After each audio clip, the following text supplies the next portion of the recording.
जुन्नर तालुक्यातील डुंबरवाडी परिसरात आज सकाळी घडलेल्या भीषण अपघाताने संपूर्ण परिसरात हळहळ व्यक्त केली जात आहे।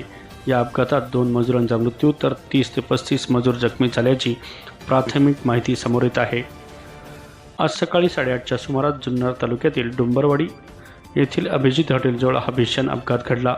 आळ्या फाट्यावरून ओतूर दिशेने जाणारा दुधाचा टँकर आणि बनकर फाट्यावरून आळ्या फाट्याकडे जाणारी पिकअप यांच्यात जोरदार धडक बसली। पिकअप वाहनामध्ये वाहतुकीचे सर्व नियम डावलून तब्बल 35 ते 40 मजुरांना दाटीवाटीत कोंबून नेले जात होते। अपघात इतका भीषण होता की पिकअपमधील मजूर रस्त्यावर फेकले। या अपघातात 2 मजुरांचा जागीच मृत्यू झाला तर 30 ते 35 मजूर जखमी झाले असून त्यातील काहींची प्रकृती गंभीर असल्याची माहिती येत आहे। जखमींना तातडीने आळेफाटा व संगमनेर येथे दाखल करण्यात आले आहे। अपघातानंतर काही काळ या मार्गावरील वाहतूक ठप्प झाली होती। या परिसरातील मजुरांची अशा प्रकारे पिकअप वाहनातून अवैध वाहतूक होण्याच्या घटना याआधी घडल्या आहेत। मात्र वारंवार अपघात होऊनही प्रशासन आणि पोलीस यंत्रणेकडून ठोस उपाययोजना केल्या जात नसल्याचा आरोप स्थानिक नागरिकांकडून केला जात आहे।